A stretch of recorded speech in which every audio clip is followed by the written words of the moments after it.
what did they do to get promoted that I'm not? And I got told sometimes people do things you can't see, kind of hidden things to get promoted. And that's what they're doing well. Hey, welcome to the show. I'm your host, Andrew Kaplan. And in this show, I chat with people who work in growth to hear their stories, learn about their careers, and explore the toughest moments along the way. My guest today is Joe Wilkinson. Joe started and scaled the growth team at Lucidchart, where he led the team for 6 years and was part of the company growing from single-digit annual revenue to beyond $100 million in ARR, and ultimately towards a $3 billion valuation. After Lucidchart, Joe went on to be a head of product and growth at a couple different startups and is now advising growth full-time at Artisan Strategies, which is his company. Joe and I chatted about a few interesting things that I think you'll love. We talked about 2 low points in his journey. We talked about the toughest feedback he's ever given and the toughest feedback he's had to receive.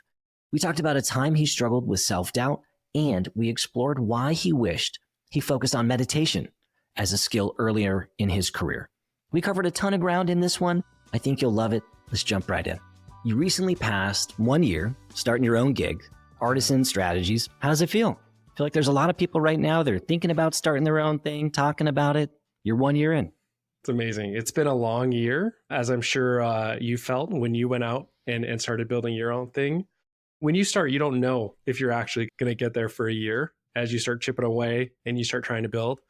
And so it's awesome. I mean, the people I get to work with are just incredible, which is maybe the best thing in reality. And the fact that I've been able to connect with them, help them actually build and be successful in how they're approaching growth, making money as a company, that's just incredibly rewarding. So it's amazing. Still a lot to keep doing and a lot to keep building. But yeah, to hit that year mark is special. Hell yeah, man. And where does the name come from? Does that have special meaning to you or have some background story to it? Nothing super deep. It is one of the things that I found, and even how I approach working with people is you'll hear a lot of these things when you go out online about frameworks and you go put this in things and it'll work. Do X and you get Y. And I love them in some ways, but almost inevitably you go to implement X and you get something else.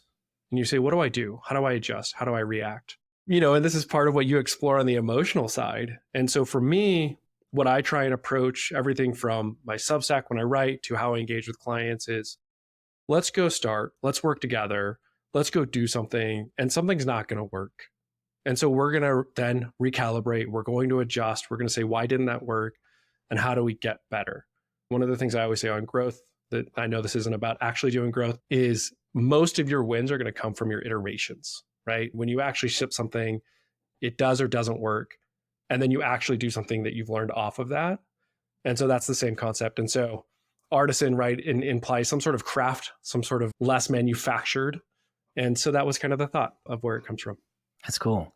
And I feel like right now, there's a ton of people who want to do what you did, right? So they glorify leaving their full-time gig and starting their own thing. And most of them are scared to take the plunge. And so I'm curious to know, how did you get the courage to leave and to go off on your own and to really do it?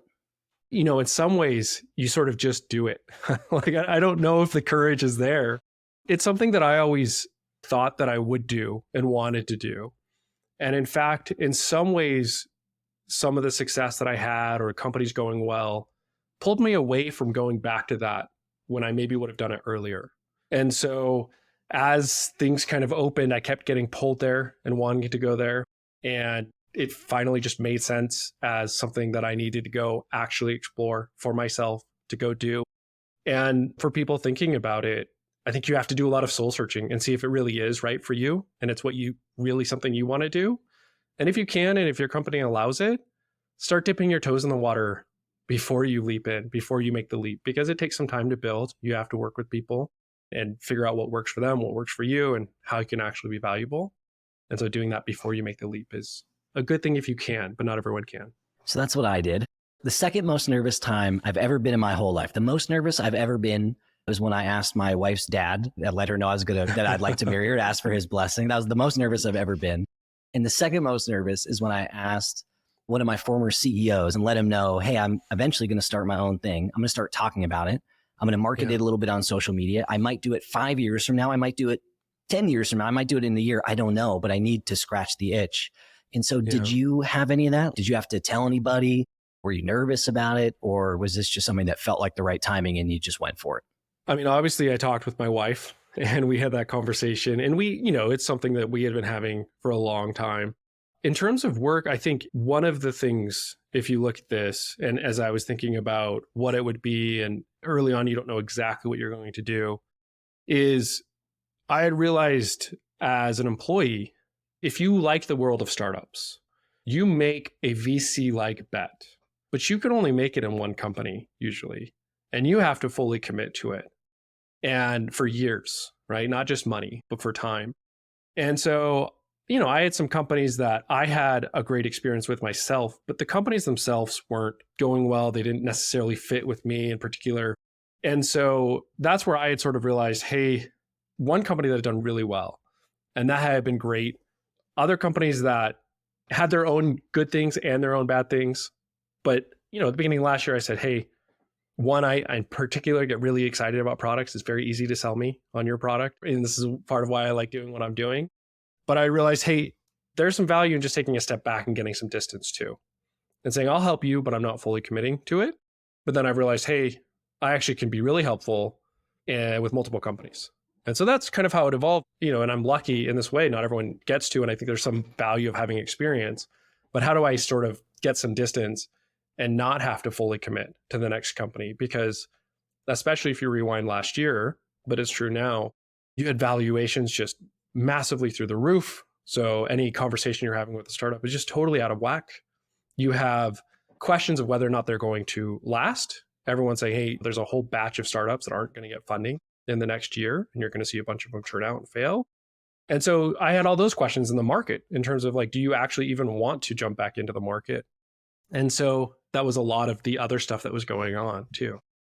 So if we could go back in time, can you tell us a little bit about what your family's like and how your childhood was?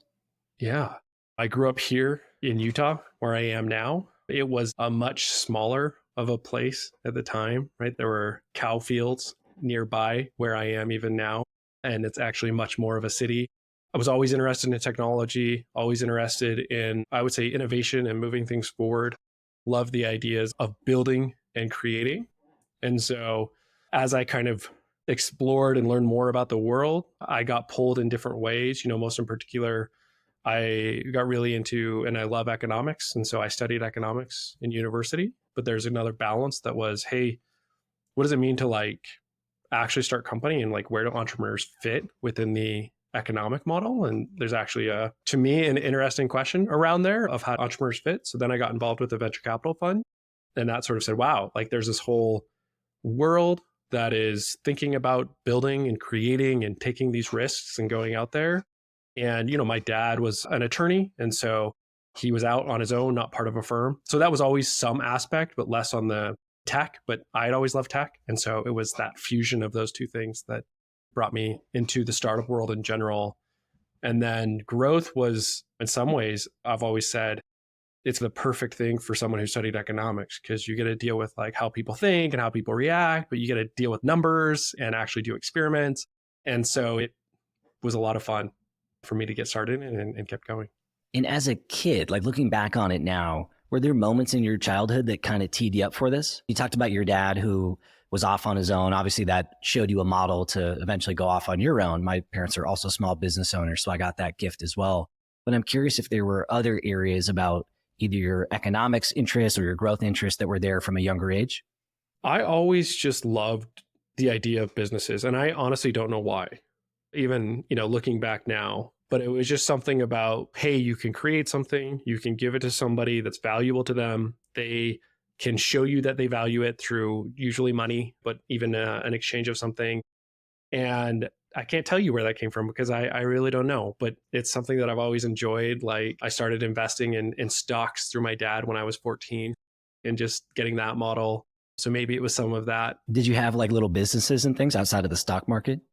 There was both actual businesses. So, you do the lemonade stand and you try and sell whatever you could at summer camp. I started, I don't know if everyone does it, but like the lawn stuff, right? I'll go do whatever odd job you need. I laid sod for some people, took care of people's pets. So I was doing all those things. And then I also started working as early as I could. So I don't know how I was allowed to, but like our neighborhood pool when I was like 14, would wake up at 6 a.m., go clean the neighborhood pool.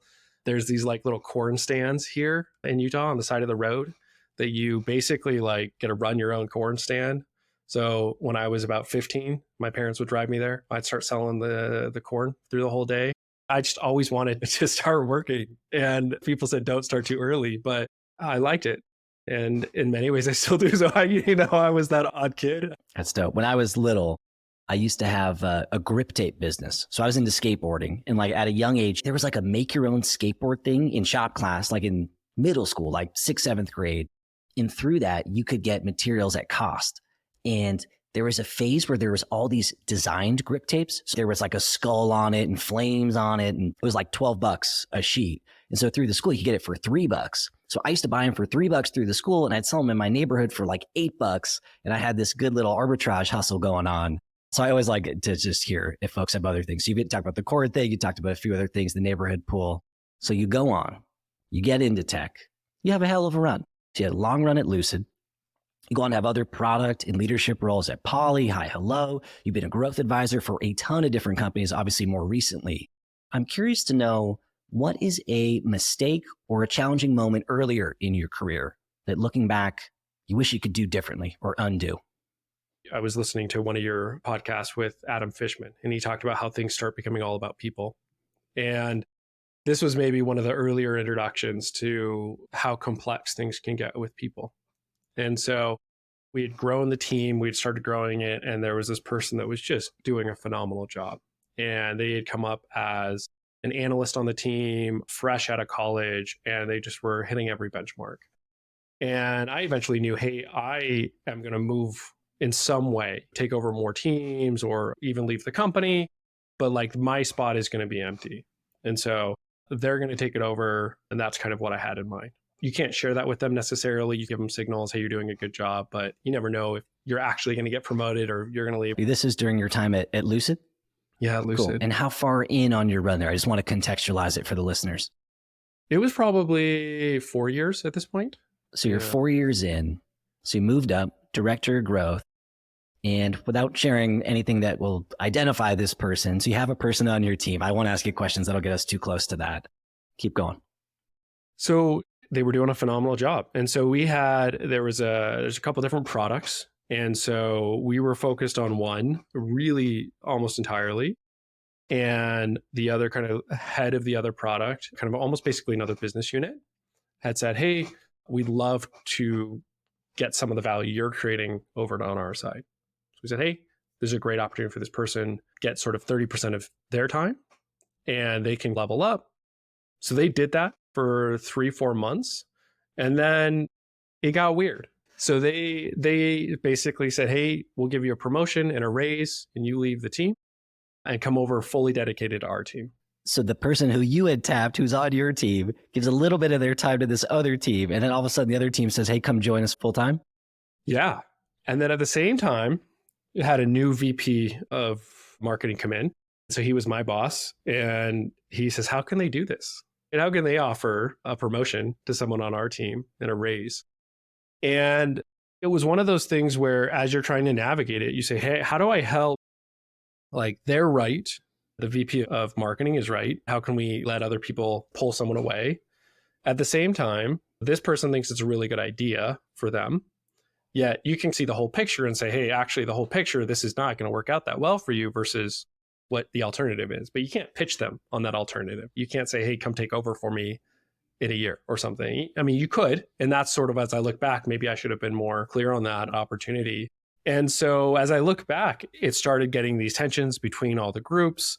Everyone kind of was upset across the board. And at the end of the day, it didn't end up any different than if we would have just allowed it. He ended up going to the team. It was okay. It wasn't as good as it could have been, but you have to let people make their own choices, right? And they have to go follow their own path and see what works for them. And they're doing great now. And so, yeah, that's one of those things where you look back and you say, hey, you do have all these tensions pulling across all these different people. What could I done differently to sort of actually manage it where everyone would end up happy? The VP of marketing could have talked him through, right? You learn more about managing up. Hey, let's work through this. Could have been more clear with the other product and say, hey, these are the rules of engagement, and let's be clear on what makes sense and whether or not it makes sense to poach someone from another team internally. So you talked a little bit about some of the changes that you wish you could implement if you had gone back in time. But can you really do anything different in there? If there's somebody listening to this who's got a person on their team who has this opportunity, is this one of those things that you can say that with the benefit of hindsight, but in the moment, are you able to see that opportunity? Like, do you even know that that opportunity is something that you should be investigating? One general learning I think I've had across my career and in life is that there's some value in leaning into whatever is happening and not necessarily resisting or pushing against it. And I think that comes out of this. This comes out of a few other things where certainly in the moment at the time, I now know that because of what I went through and what I saw. But if someone was going through it now, realize, hey, all these things are not working as you are thinking or as you're planning, but lean into allowing it to go and figuring out what the best path forward with it happening is. And I think that's how I would approach scenarios now more so. Hey, you're going to make a decision that I don't think is going to be great for you. You know, you feel some commitment to people who work with you to help them. You want to help everyone through your careers and say, hey, this is what's going to work better for you and watch out for them. But you can't. That's not your place to do it. And we hear about this on the other side, right? Your manager is not responsible for your career. But as a manager, you want to help people in their career. But you also have to realize they have to go through their own paths. And it's not your place other than to help them on what is in their mind and where they want to go. And so if they have a path they want to go and they're convinced that's the right place, then, you know, what I could have done is manage the people around that and let them go where they needed to go. What was your self-dialogue in the moment, though? Pissed, man, honestly. Yeah, how could you not be? Yeah. Yeah. I felt betrayed in some ways, both by the other group, but also by this person where it was like, hey, like, I thought we were roughly on the same page. I thought you were getting a lot of opportunity with our team. I thought you saw that this was going to be good. And now you're bailing and kind of leaving us in a tough spot because we don't have anyone in their role either, which, you know, happens. People leave. And then you have this other voice in your head of someone who's way more experienced than you, has come from massive companies, that's also saying you should be pissed, right? And so you're like, okay, I'll listen to you. I'll agree. And so, yeah, it's hard. Yeah, right. You kind of get caught in the middle, right? Because you've got someone above you who's telling you this one thing. You've got your own internal feelings on it. You've got the person who's on your team who you're sort of happy about. You know, they're happy that they get this opportunity, but also disappointed that there's an exit from your team. So I get it, right? So you're in the middle of all those feelings and they're all valid. Is that the only low? It can't be the only low on your journey. The first thing I'll say is there's always lots of low points in many ways. And as you progress in your career, you have relative low points in different ways, for sure. Another one that stands out with since we're talking about other people and people that work for me, is I had to manage out a friend once. And that was tough because they were a friend and the business had sort of said, hey, to their boss at the time, what are you going to do about this person? They're not performing. They've been at the company a long time and the company has grown past them. Is this the friend before you start working together, or they became a friend at some point along the way of working together? Along the way of working together. Yeah. I hadn't known them before, but we'd been working together for many years at this point. They were early. This is at Lucid as well. So they were early at Lucid.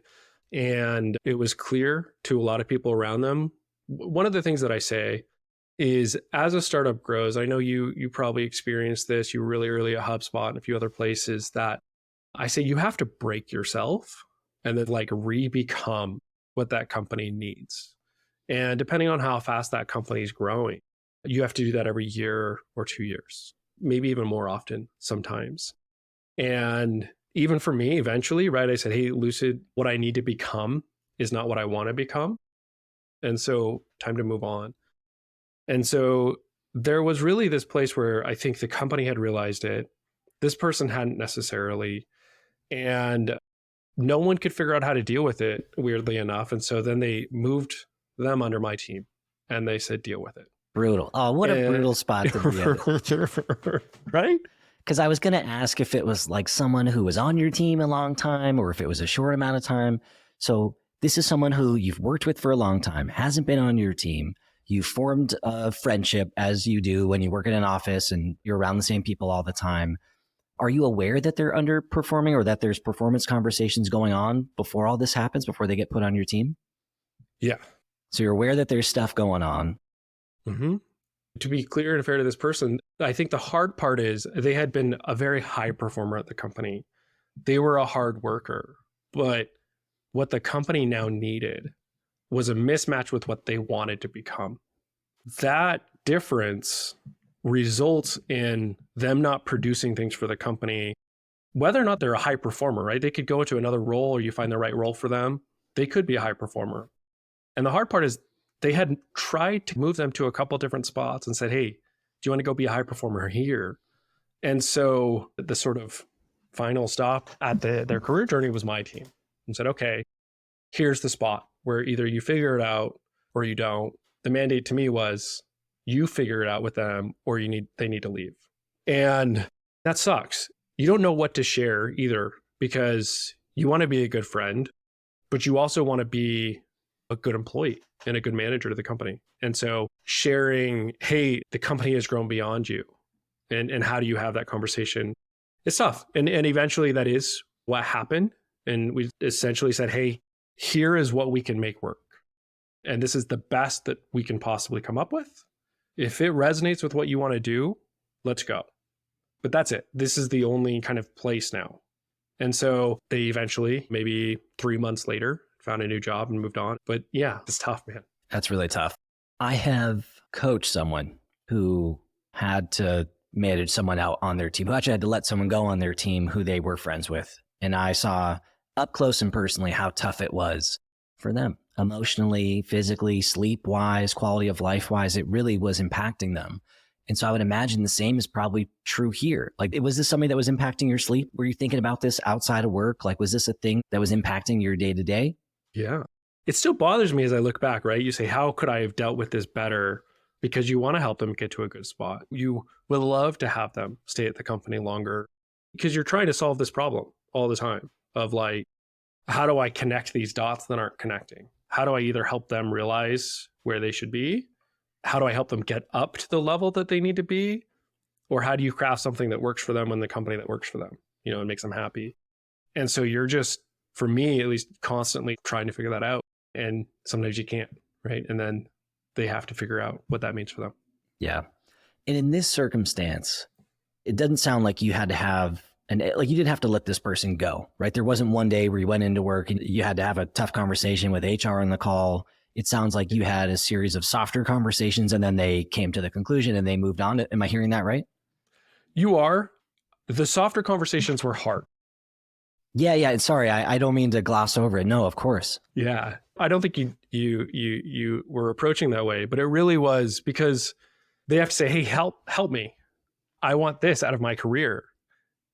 And you say, you can't have that here. And so that implication gets passed on to them. And in some ways, when I look back, would have been easier for everyone to just say, we don't think you're at a place to perform. Take your time, take months to figure it out or something, and give them the right timeline and the right one way. But one of the things that was hard is I'm a big believer that you give honest feedback to people and you say, hey, here's what's working well and here's what's not. And they can operate really well within that. That was one of the tricky things where we weren't really in a place to let them go. Nobody really wanted to, even in the org, because they had been so great to the company and they were such a hard worker. In some ways, they almost, at least I felt at the time, I was causing them more frustration because they were like, why do I no longer know how to navigate this company that I used to know how to navigate? And I think that's hard. I think it's really hard. A lot of times, I feel like there's a cultural thing that happens with some of the early stage teams at companies. Whereas the company evolves, it needs something different from them, and they feel resentment towards the new version of the company because they miss the old version of the company. And there's sort of this, I don't want to move on because it's part of my identity and I love it here and it used to be this thing and I have all these years of trust and cachet built up and all of these wins, and the thought of me leaving that is scary and I don't want to leave because it's a part of who I am. But that's a tough thing. And I think it's really hard to morph and rebuild yourself. Some people can do that, but I think that's really tough. I was just going to agree with you. One of the ways you can tell someone has been at a company too long is when they are no longer able to get rid of that baggage and they start showing up and they start complaining. Oh man, we used to be able to do this. Oh man, it's so frustrating. And that's why I use the term break yourself, because you got to just say, done, forget the old baggage, re-up yourself and commit to what's going on now. And so once you realize you're no longer able to do that, to your point, absolutely. That's probably when you've been at a company too long. Yeah, it's hard because that complaining can become a sickness that can infect other people and can even go with you from job to job or team to team or whatever it is. I'm curious to know from your perspective, obviously it's tough when you manage a friend, but if it's not a friend, do you find yourself wanting to keep more emotional distance from your team as a manager? That's something that I always struggled with. Is because when I felt like I got too close, it made it harder to have those types of conversations and other types of tough conversations. So that was something I always grappled with. I do too. One of the things is I think it's a more natural thing for me to be guarded as a person. That is part of it. And it allows you to navigate these things of how do you give someone the right feedback that they need to hear and be thoughtful and caring without letting the other things flow into it. And I also think part of this is, as I looked around and I saw other ways that people failed, even one of the own managers that I had, is they empathized so much that they got really stuck in a really hard way. In one of them, one manager that I had took on more people. And that actually was really hard for them because they were used to caring so much about the people that when there was any conflict, they didn't know how to manage that and they didn't know how to navigate it. And so that stood out to me as I grew and started taking over my own team. And this is maybe what you've heard in some of this tension, which is if you align to the goal and the business while also trying to be good to the person without getting emotionally attached, you can hopefully navigate it really well. But it's led me to some of these places that we've talked about that are difficult to manage. This episode is brought to you by Novatic. We're seeing the next phase of product-led growth emerge right now. The first phase of PLG was all about using your product as a go-to-market tool. Basically creating free plans, free trials, or reverse free trials, getting new accounts to sign up, and then layering in retention and upgrade programs. It was a solid playbook. The only challenge is that the product value is hidden behind your sign-up form, which means that most of your visitors never get to see it. The next phase of PLG is all about leading with product value. Creating interactive product demos, embedding them on your website, and letting people play with them, click around, and see the value before signing up. This engages way more people, which means more experience that value, more convert to your paid plans, and more become brand advocates. If you're sold on the idea, but not sure where to start, check out Novatic. Their no-code editor makes it easy to create interactive demos, and they're offering a free trial exclusively for delivering value listeners. Go to novatic.com/value and sign up for a free trial and see for yourself. This episode of the show is brought to you by AppQs. If you work in product-led growth, you know how important activating and engaging new accounts is. Helping those new accounts get set up, experiencing the value quickly, and then continuing to engage them deeper is super important to your success in a product-led environment. My team spent years focused on this when I was leading growth teams in-house, and I know how hard it can be. And it's why I'm so excited that AppQs is sponsoring the show.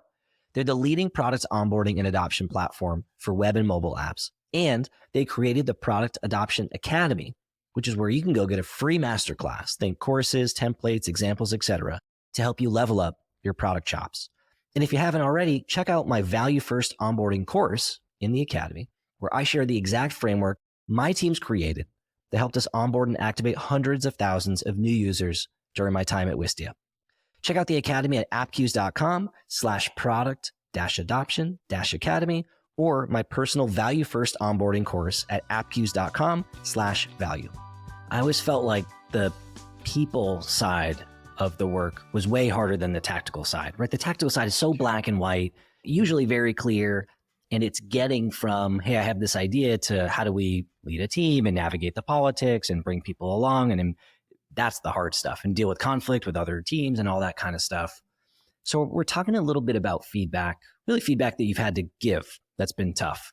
I'm curious on the other side, if you would share some of the tough feedback you've received, or maybe one time in particular where you've received some tough feedback and what that was. Yeah. One of the things that I'll touch on here, and maybe this is also how I would talk about approaching it, is the time that I was left most frustrated out of a performance review in particular is sat down and went through a review. And it was like, you're doing great. Here's specific things you're doing really well. Good job. XYZ. Nothing to improve. No progress in your career in any way. And I sort of stepped back and I said, okay, what's the right way at the time to try and learn more? So I said, hey, thank you. I appreciate it. This is great. Some of my goals personally are to keep progressing. So what things do I need to do to accomplish to keep progressing in my career? And I said, nothing, no change. What does that even mean? Exactly. There was nothing to do. And so then I probably asked a question that was, looking back was the wrong question to ask. But I said, well, okay, here are a couple peers. What did they do to get promoted that I'm not? And I got told sometimes people do things you can't see, kind of hidden things to get promoted. And that's what they're doing well. And so I can't tell you. The old hidden things, of course. That is, man, emotionally just wrecked. I was pissed because I felt like I was just given nothing, right? Hey, no path, no sight in your career, no way to move forward. For someone who is ambitious, who wants to move forward, I was, what do you do? What do you do when anything you do, you get told nothing, or you look and say, okay, then I'll model myself after someone who's doing something really well. How do I model myself? Oh, it's nothing you can see. It's something else. And I look back now and I realize that manager at the time did not know, right? It was more, they didn't know how to convey that. And they didn't know what I needed to do actually to get promoted. It was out of their hands in some ways. And so I put them in a difficult spot that I didn't realize at the time because I was just a guy that wanted to get promoted and move forward and progress in my career. So I guess I've worked through it since then. But man, at the time I was just really frustrated. What question do you wish you asked if you could go back in time? In some ways, to something you asked me earlier, I don't know if it's a question that I could have asked. I think what I wish I would have realized that it did help me learn, which is at some point in your career, very few, almost nobody will give you feedback. And you have to develop tools and mechanisms to keep improving and keep learning. Or they'll give you feedback, but it will come, like if your business unit isn't performing, that's really clear. And so you need to get signals to know that beforehand. The CEO is not going to show up and say, hey, when you run a meeting, you're running it poorly. They're just going to be like, I'm not going to go to this meeting. It's a waste of time. Or, I'm not going to even talk to this person where they're not getting the results they need to get, or they're not delivering information to me the way they need to deliver it. And so I was not at that point in my career when this happened. This was pretty early, a year or so into Lucid in particular. But I would have loved to have known that then and realized, hey, start now on developing the tools to learn how to get better, regardless of who gives you feedback and how you get feedback and where it comes from. Did that moment change the way that you solicited your own feedback? Oh, yeah, absolutely. For one thing, I stopped asking the manager for feedback. It was like, what am I going to do? Then I started saying, okay, what things can I control? And what are the ways that I can show up and deliver value and get signal on whether I am or not? And then are there trusted people, peers, that I can engage with that in their own way are going to give me the right feedback that I need to hear? And I wish the concept of coaches wasn't a thing that I had even heard of at this point, and it would have been nice to have known about a coach.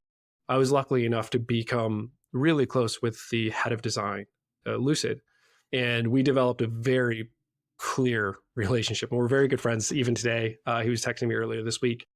He was good enough to show up and be like, yeah, you don't know what you're talking about, or yeah, this is wrong. And okay, now I can take that and I can think about, what does that mean? Why is this not working for him?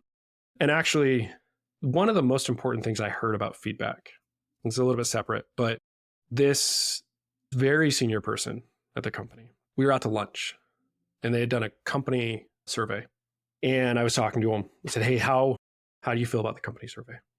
And he said, oh, people said X or Y or Z about me. I said, that sucks. And that's not true. That's a bummer that people feel like that about you. And he said, yeah, but there's a reason they feel that way. And it's on me to figure out why they have that reason and overcome that. And that is something I've taken with me everywhere, because now you can say, whatever feedback you get, whatever signal you're getting, true or not, there's something in your control, in your world, that's influencing that. And so use that to get better and then figure out how to respond and improve. I want to go back a second because you talked about something that I think a lot of people want but aren't able to get, which is you talked about your relationship with your friend. Was it a designer? Is that who it was? Yeah, it was the head of design. The head of design. Yeah.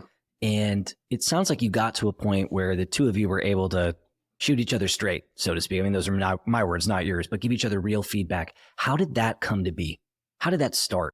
Was this someone you were friends with that you asked at lunch one day, like, dude, just, or I don't know if it's a guy or a girl, but hey, just shoot me straight. Tell me what's going on here. Or like, how did you get from being colleagues to being able to have that type of rapport with each other? We would work together a lot. We would have a lot of conversations. Early on, growth didn't have any design resources. And we had shipped a few things that were really bad design-wise. And he came and said, you can't ship ugly stuff into my product. I said, well, we need to get results. So we're going to ship stuff so you can help us make it look good or not. And that was sort of the start of the relationship. And he said, great, I don't have a resource for you, but let's talk. You and me, let's have that conversation of what makes it look good and low key figure out the right heuristics, right? We could say, hey, if you have a modal you want us to use, we'll use it. That's fine. Just tell us. Right? We weren't going to like violate the principles, but we just needed to know them. That kind of kicked it off in a blunt way. And I think one of the beautiful things about Lucid was it was this place where everyone was really friendly, really collaborative, but fairly straightforward on what was working, what was not. The CEO once said about a growth experiment, I hate this idea. I hope it doesn't work, but go for it. And let's see. So like that was a model, and he's a phenomenal CEO. And so when we started that conversation, it probably started more around work specifically, right? Hey, this does work, this doesn't work. Hey, we need this thing from UX. Hey, growth needs to adjust this way. But eventually those blunt conversations sort of evolve because to your point, everything is about people. So you were saying that essentially you had a bunch of tough conversations with this person to get on the same page, and that those things happened from a place of you each wanting something separate and giving each other feedback and slowly getting closer and closer, where feedback was a part of how you worked together. But I imagine at first wasn't great. And then as time went on, became your superpower.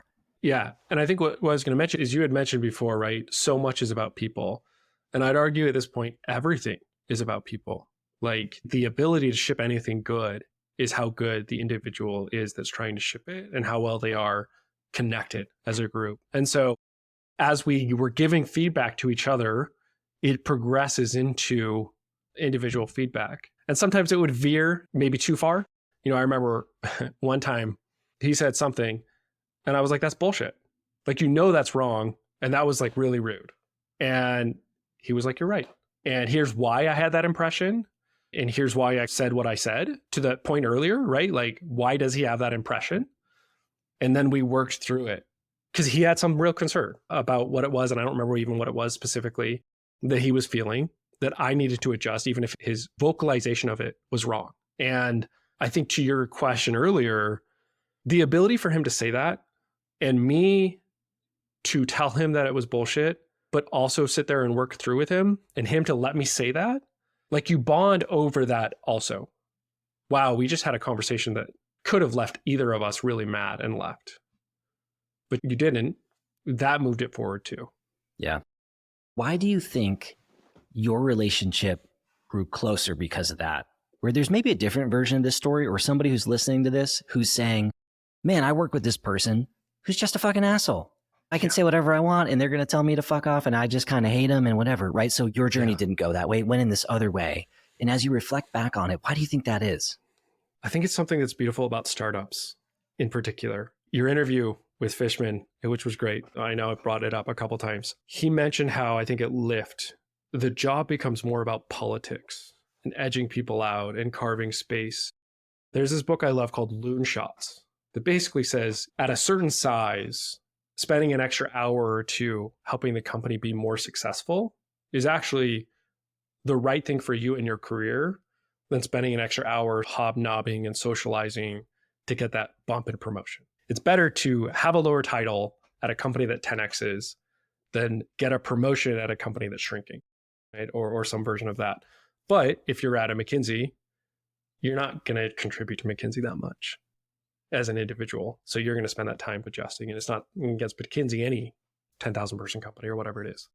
And so the reason I think it worked well, and it wasn't the only relationship like that, is we both knew we were here to make the company successful. And that was the lens of everything. And whenever it didn't go well, it was because it was like, you're trying to like edge out something. You're sort of here for you. So we're not going to get along. That's going to be a harder conversation. Or you'll get along, but you'll have to navigate it. But in that situation, it was very much here for the company. So I think it would be easy for someone who looks at your experience or someone like you and think, man, they got it all figured out. And I say that with love because I talk to a lot of people as a coach and as a mentor who feel like they're not worthy of their success, or that they struggle with imposter syndrome, or they have a ton of self-doubt and they're like, hey, I'm not sure I'm good enough to be here. There's so many other people that are better at this than me. Do you ever struggle with self-doubt? Has there been times in your journey where you have felt any of those feelings? All the time. I think there's two aspects. I'll give you a specific example. But even as you look at every step of the career, I have had the least plan of almost anyone. You know, I guess maybe it's true, but when you talk to someone earlier in their career, everyone feels like they have this plan. I'm going to go do this. I'm going to go do this. I'm going to go do this. I stumbled into like a small company that says we're going to make diagrams and flowcharts. And that company happened to work out. You would have asked most people at the time, including a lot of VCs, they probably wouldn't have agreed with you. And so that's continued. There was a time when essentially was at this small company and some changes happening with the company that would impact the entire company, the entire team. And there were only maybe 4 or 5 people in the whole company that know, founders, executive team. And so as you sit there, you all of a sudden start actually performing poorly in what you're asked to do on your day-to-day, right? You're going to miss meetings because you're randomly pulled into these other things. And you find it out at the last minute, right? Hey, you need to come in, Joe, CEO messages you, I need you to hop on a call or something. And this is like round of funding type of stuff, right? There's some stuff that just the general team can't have insight into that as a leader or an executive, you do. Exactly. And you find out why they can't see these things actually in these moments, because it's such an emotional roller coaster. One of your jobs as a leader is to see around corners and see 6 months out or a year out and what's going to go on, and even longer sometimes. And all of a sudden with some of these things, that becomes really hazy. And now all of a sudden you say, hey, if it goes this way, the future's like this. And if it goes that way, the future's like that. And sometimes you can be 3 months into it going that way and bam, it goes this way. Then you just start to the self-doubt question, right? You just, how do you operate? How do you have the right self-talk to actually get you to show up to every part of your job at the level that you think you should be and you can? Because now it all takes on such a new dimension. And even the core aspect of, hey, I want to give my team visibility into where we're going. You can't, at least not in the full view. So you have to say, hey, go point this way, knowing that you might actually be going this way eventually. Can you share more about the specific thing that was going on? Like, are you allowed to share what it was? I want to be careful because it didn't end up happening for the company. It's been some time now, so it's probably okay. But like, we'll say the company would have been just completely different, entirely different. People's jobs would have changed, everything.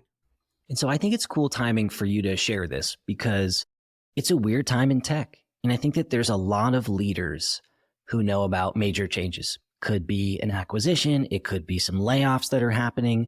It might be a funding round that you've been talking about that maybe the leadership team knows has fallen through or isn't going to end up coming to fruition. And that impacts everybody and it impacts the vibe of the team. And so how in the world do you know what to share or what not to share? I mean, that's kind of what you're talking about, right? There's no playbook for that, really. There's no playbook. If you have some really savvy people on your team, which you've probably tried to hire really, really savvy people, you'll start getting questions. Because they know you're distracted, right? They know you're not fully there with something going on. Yeah. And even in a remote world, you get a vibe of the company. And then all of a sudden, you know that's changed. And you know it's not just, oh, the VP of people or something, or the CEO that you're supposed to meet with also is doing weird stuff. and, not showing up, or the executive team happens to be off randomly on an offsite, and things like this where they start saying, hey, what's going on? And the way I approached it, if we talk about the mistakes I made earlier in my career, is the shift is to try and be as transparent as you possibly can, including telling them when you can't be. There was a boss that I had that something else was going on in his world. And I said to him, is this what's happening? And he's like, I can't tell you, Joe. You took a guess, like, hey, I see something going on. Is it this? Yeah, exactly. Because the same thing, I'd been on the other side. I start getting a vibe of what's going on. I'd been around enough that I actually had guessed probably correctly. Yep. And he just said, I can't tell you. I can't talk about it. Sure, you're right. I'm not going to invalidate your feelings, but that's it. And so that's the same thing I tried to do, which is if it got brought up, yeah, I'm acting weird. Can't share anything more. Sorry. That's it. Yeah. I wish I could, but my job requires that I can't tell you. In your instance, is there directive from whoever the leader of whatever this initiative is? So let's say hypothetically it was a layoff. From the person who's okayed the layoff, either the CFO or the CEO or the board or whatever, is there directive on what is okay to share or not to share? Is there directive from someone above you saying, hey, keep your team distracted and occupied and don't talk about this? I wish it was like that thought through. It was, don't share stuff here. And you have those debates as a team. That was one of the biggest sort of outside of the actual thing happening in our executive team meetings. It was like, I'm getting questions. What's our plan to share with the team some of these things? When are we going to tell it? How long do I have to keep putting up some front? How are we all dealing with this? Both sort of asking, but also saying, hey, fellow peers, what do you say when your team asks you? How are you not getting weird questions if you're not getting weird questions? So I wish it was more well organized, but with a lot of these things, I mean, you know this, right? Companies are so messy, especially as you're building. And so unfortunately, some of these bigger things are the messiest in some ways. And so you do your best to do right by everyone. Yeah, I think it's one of those things where if you're a junior staff, you catch a vibe where your spidey senses are tingling or whatever it is, and you want to know. And so I feel like there's a push to ask, like maybe in the way that you asked, thinking, hey, I'm cool. Like whatever they share, I'll keep it a secret. But yeah, that's not reality. If you found out and it was something major and half the company was going to lose their jobs or whatever it was, you'd be totally distracted. And you'd go on Slack and you'd tell one person and you'd say, hey, please don't say anything. I just found this thing out, but I wanted to tell you because you're my best friend here. And we ride together, and then everybody knows, which is why it's hard to say anything. And it becomes a huge distraction. That's exactly what happens. Exactly. And with some of these things, every week it goes a different direction. Oh yeah, this is going to happen. Oh, just kidding. It's not going to happen. If you want to use funding as an example, oh, this VC is really interested. Oh, now they dropped out. Oh, but now this one is. Oh, but they changed their mind. Oh, but now 2 more came in. Yeah. You don't want to put your team through that roller coaster. It's mean to do to anyone. And you have to have people who can show up and help the company through it. But it's not the ask. They feel like they would want that transparency. But to your point, not only would they spread it, but it's a mentally and emotionally hard thing to go through that roller coaster up and down as you navigate it. Yeah. And have a different plan for the whole company week to week. Going back in time, I'm curious to know if there's a skill that you wished you worked on sooner and what that might be and why. This will come out maybe very different from what your typical answer is, but I've found in particular meditation to be really powerful and really meaningful as I think about these things and getting clarity of what's going on. What you said, right? The data analysis, the running of the tests, that's not the hard stuff. But when you have all of these tensions and all these people and opinions and the company and meaningful stuff, people's salaries, people's careers, and how you navigate that. One of the things I realized that I think isn't talked a lot about in the meditation community is that you can actually do it more seriously. And that's a whole nother conversation. There's a lot of apps like Waking Up out there and one that's called The Way that's really good that sort of say, hey, we're going to actually approach this in a way that makes progress. And there's reasons that the meditation community says, no, there's no such thing as progress. You just sit, but there's a lot of value on the other side. And so I think knowing that earlier would have helped me make progress on self-talk and how you sit and how you be in these situations and how you navigate them. When did you get into meditation? I've been meditating for 10, 15 years, for a long time, but it was that, all right, I'm going to sit down. I'm going to do, not to knock them headspace or something like that, or calm. And I'm going to do the 10-minute thing. And it was meaningful. It was really valuable. There was a lot of good stuff, but getting exposed to, oh, wow, like these entire schools and what happens when you take it seriously, and how it can help add clarification and clarity. That's, maybe 2 years of a thing that really, when a lot of, even actually some of the stuff that we were just talking about started really getting amped up, it was like, I need to really help me, kind of navigate these things. Yeah. And how does it help you? What's the value for you? If you had started earlier, what do you think would have been the major selling point for past you to be meditating and getting into meditation earlier? This will sound maybe a little woo, but this is where we're going to go. I think your emotions pop up and they run with it. Okay. So like when I had mentioned with this team member and I had gotten pissed, right? You get pissed and then you operate mad. And that doesn't really help make things go better. And someone else is mad and you just absorb it. Whereas being able to get that space and say, oh, okay, like I see that I'm pissed, and that's okay. You can give space to that. But also outside of that, how should I operate and how should I think? And what should I have? And, there's still a long journey here. I have very little of this figured out.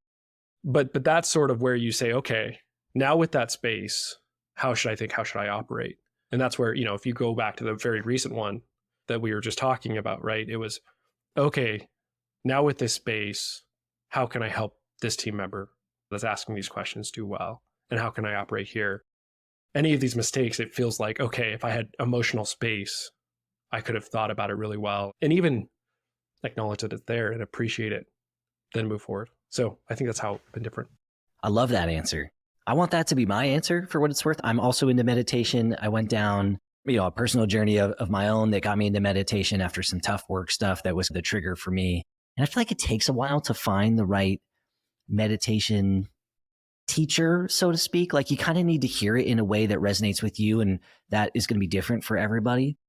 I love this. If you're in any position where you have people responsibility or high stress or times where you feel like you need a little bit of space between an incident happening and your reaction or choosing to even react to it, I didn't even know that was a thing, but that to me is so valuable. And I wish I had started way earlier too. So that's really cool to hear you say that. You're right. Nobody has answered that before. That's like one of my favorites. That's great. I'm glad. Offline, we got to riff more on how you've explored the journey. Hell yeah. Dude, you know what's crazy is I've been getting into some really weird stuff more recently. I've been getting into like hypnosis. Like, have you done any of that? Oh, I tried out the Reverie or something for a minute, but it didn't click. To your point, I mean, I'm sure there's a lot better hypnosis out there.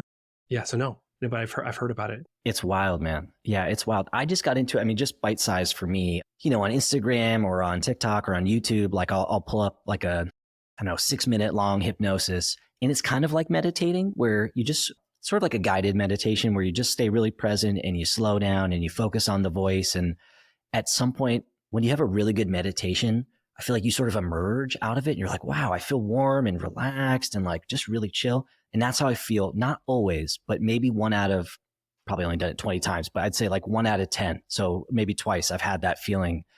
And when it works, it feels like something's happening, like things are changing. So I don't know, another thing to try. Amazing. Yeah, you got to send me a few of the ones you've been looking at. Dude, for sure. All right, so as we wrap here, first of all, thank you for coming on and sharing your stories and some of the speed bumps and your perspectives. For those who are interested in what you're up to and want to follow along and engage with you, where should they go? Yeah. So first, thank you also for having me on and just having this podcast and what you're doing, putting this out in the world. I think it's amazing. Where to find me? My LinkedIn, just Joe Wilkinson on LinkedIn. And I love connecting with people. So like, feel free to send me an invite, maybe put a note that you heard me on Andrew's pod. You know how LinkedIn is these days, but pretty open to accepting. And then I'd love it if people go check out my Substack on Artisan Strategies. It is sort of the principles exploring that nuance in what it means to build a business we talked about earlier. So those would be the two best places. Sounds great. We'll put links to both in the show notes. Thank you. Thank you, Andrew. Thank you for listening to the pod. I hope that you enjoyed the episode. If you did, the biggest gift that you could give me as a small business owner and as a content creator would be a review. You know the game. You can go on to Apple Podcasts. You can go on Spotify. Leave a review. That would help me service this content to other folks who are like you. Obviously, you should subscribe to the content if you really dug it. And if there's feedback that you have for me, folks you think I should chat with, stuff that you wish I would gloss over faster, whatever it is, I'm all ears. I work in growth. You're not going to hurt my feelings. I try to collect feedback and iterate quickly. You can reach out to me on LinkedIn at Andrew Kaplan or on Twitter at @akaplan. Otherwise, hope you enjoyed the episode, and I'll see you next show.